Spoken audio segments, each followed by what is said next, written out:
Welcome to the Facilitators Deep Dive Podcast, your podcast on your way to facilitation mastery. All right, let's dive into this. Okay. Winning friends and influencing people. Mm-hmm. You're looking to improve those interpersonal skills. Right. I guess for life in general, but Right. we're focusing on this book, Right. How to Win Friends and Influence People by Dale Carnegie. Yes. Now we're going beyond the basics here. Yeah. We're going to get into like the core principles, Yes. but we really want to explore those anecdotes, Absolutely. the historical examples that bring it to life. So Yeah, you've probably heard the saying, it's not what you know, it's who you know. it's who you know. Right. But Carnegie kind of takes that even a step further. Okay. And he actually highlights research from the Carnegie Foundation Right. that found 85% Oh. of financial success comes from what they call human engineering.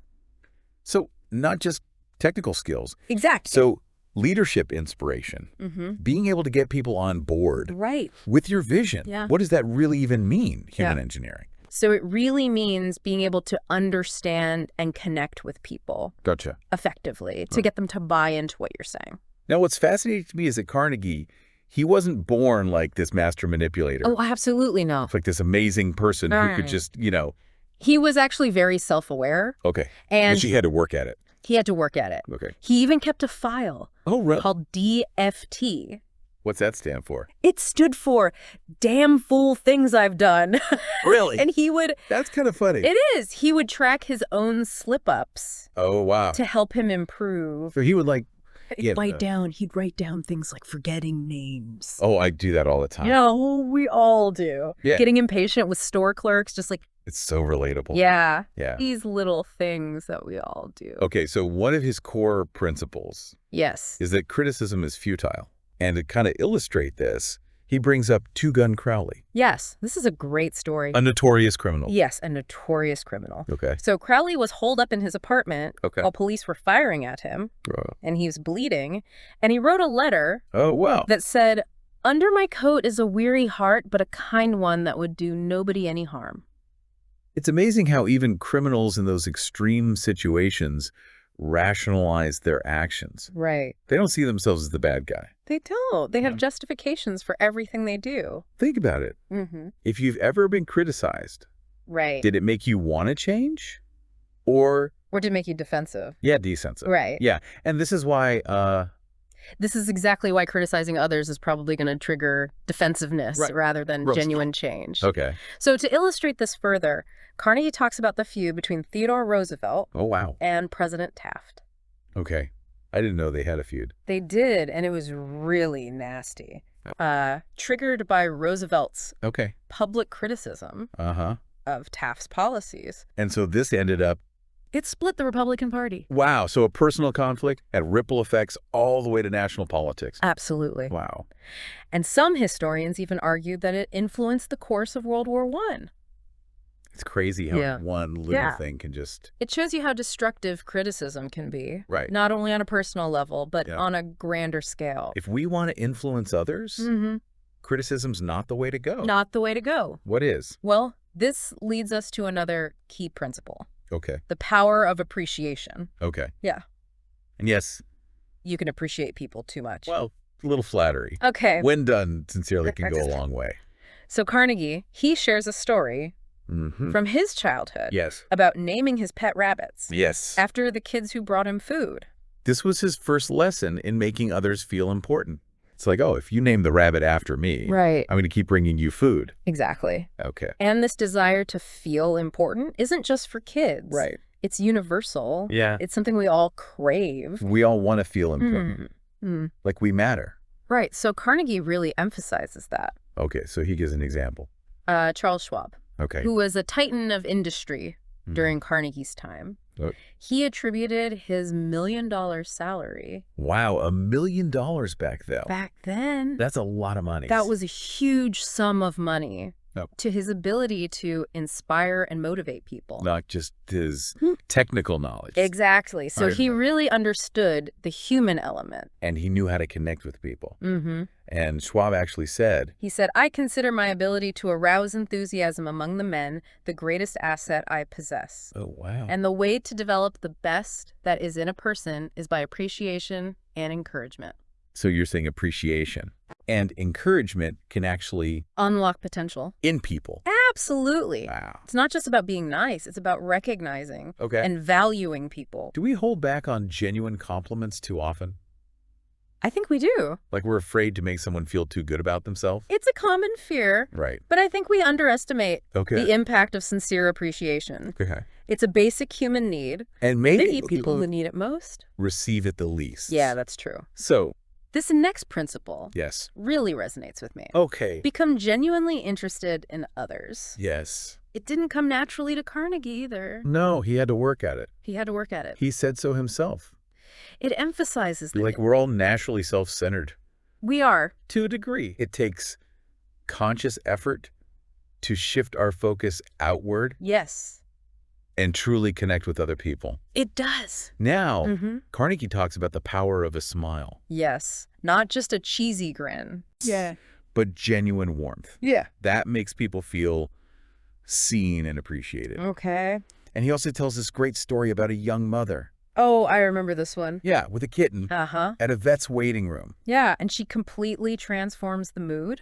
She does. Yeah, by just being kind and engaging with everyone. And it shows how small acts of kindness can have a ripple effect, Right. creating a more positive atmosphere. It's powerful to simply be present Mm-hmm. and attentive to others. Yes. How do we become more genuinely interested Yeah. in others in a practical sense? Well, he recommends encouraging people to talk about themselves. Okay. Be a good listener. Mm-hmm. He tells a story about a banker who won over a client by asking about the stamps he collected Oh, wow. for his son. Okay. And that simple question, Yeah. showing genuine interest. Was more effective than any sales pitch. Exactly. It's about connecting on a personal level, Okay. tapping into their interests. It's about, like, connecting. On a personal level, tapping into their interests. Right. We're all inherently self-centered. Okay. To truly connect with someone, you need to speak to their needs and their desires. Well, this leads us to the principal talk in terms of other people's interests. Yes. And he tells a story about a bread salesman Uh-huh.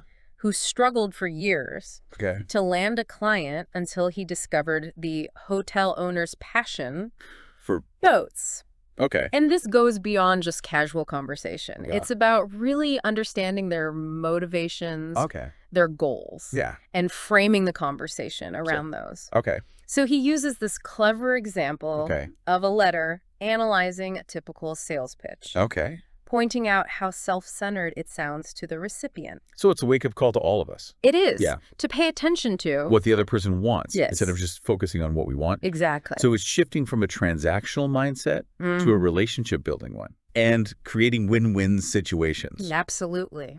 This is all fantastic stuff. It is. But I feel like we're just scratching the surface. Oh, we are. Okay. We've only just begun to explore these principles. There's more to come. There is See a you. lot more to come. Great. Yeah. This is good stuff. This is good stuff. Yeah. So we'll be back. We'll be back. We've covered some really important stuff. Yeah. Appreciation, genuine interest. Mm-hmm. But now let's get into some Yes. specific techniques Okay. for winning people over Okay. to your way of thinking. All right.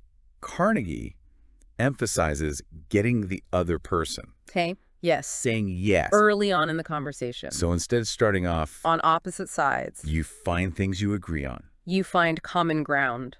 Okay. Even if they seem small. Exactly. So you're not diving right into the disagreement. Right. You're kind of like, You're disarming that resistance. yeah. Yeah. And he even quotes psychologist Harry Overstreet. Okay. Who points out that a no response creates a psychological barrier. Okay. People tend to dig in their heels and defend their position, Okay. even if they see your point. Makes sense. So getting those yes, yes responses Uh-huh. early on, Helps prevent that. yeah, it can help you sort of ease into the conversation. Do you have any examples? He gives a great example of a bank teller trying to open an account Okay. for a hesitant customer. Okay. And instead of arguing about the required information, Uh-huh. the teller starts by agreeing that it wasn't strictly necessary. Oh, that's interesting. Right. So he agrees with their resistance. Yeah, So it avoids the confrontation. it does. But how does he move forward from there? So from that point of agreement, the teller was able to gently guide the conversation, Okay. highlighting the benefits of having an account. So he shifted the focus away from the immediate hurdle Exactly. and got the customer thinking bigger picture. Exactly. And ultimately secured the new account. It's not about, like, manipulating or Yeah. tricking them into saying yes. But it's about finding that initial agreement and building from there. It is. Okay, what other techniques?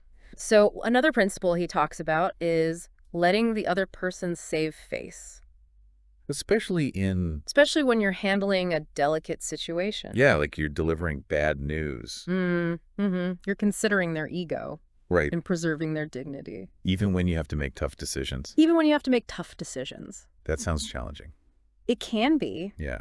But Carnegie uses a really fascinating example Right. from General Electric. Okay. They needed to remove Charles Steinmetz, a brilliant engineer, from a leadership role Why? because he wasn't a good manager. Couldn't they just fire him Well, they could have. if he wasn't performing? But Steinmetz was highly sensitive Okay. and immensely valuable to the company. Okay. So firing him outright would have been disastrous. Okay. So they came up with a brilliant solution. What did they do? They created a new title for him, consulting engineer. Oh, that's clever. It acknowledged his expertise while subtly removing him from that managerial role. So they got what they needed, Yes. but still made him feel valued. Okay. Respected. That seems like a much better approach It is. than delivering a blunt, like hurtful message. Jetter approach. It really shows the importance of empathy and understanding. It does. So you're considering their perspective, Yes. finding ways to preserve their dignity. You can navigate those challenging situations more Yeah. effectively. And build stronger relationships. Yeah. This ties into what we talked about earlier. Yeah. Begin with praise and honest appreciation. Yes. We talked about this in the context of motivating people.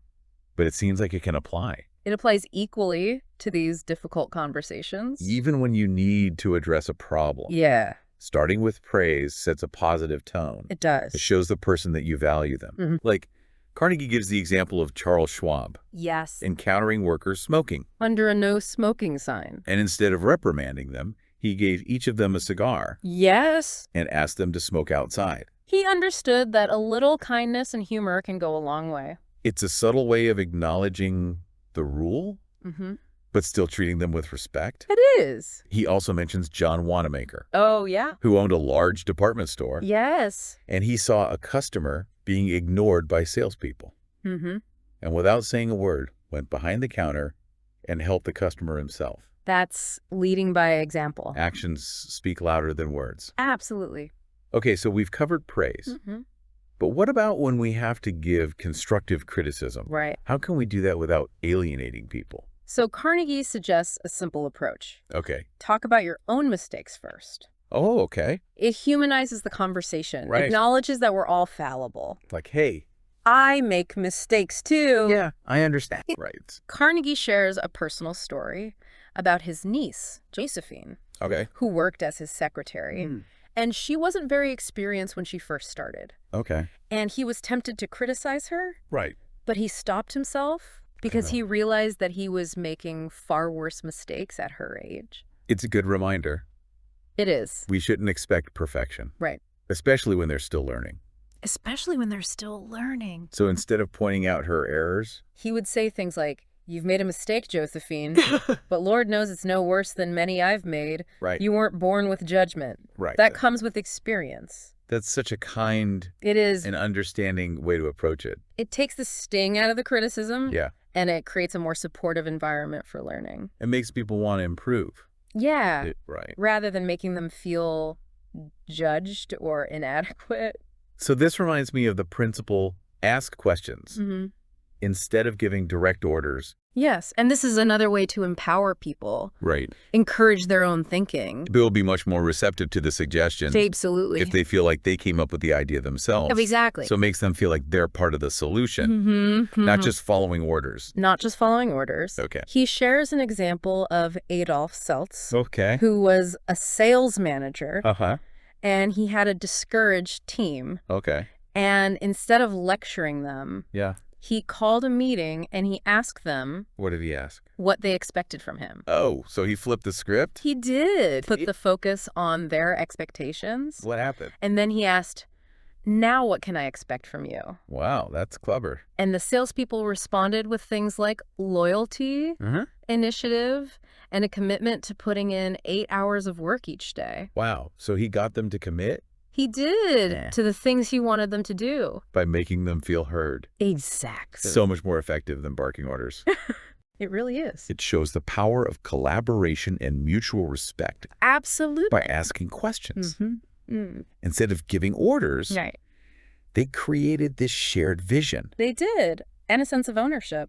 It's incredible how these small shifts can have a profound impact on how we interact. Absolutely.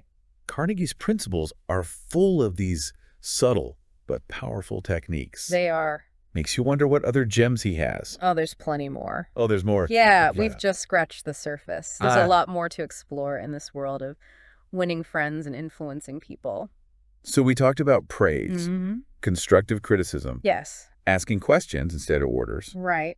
But what about when someone is just wrong? Right. How do you approach that? Yeah, how do you approach that conversation effectively? Yeah.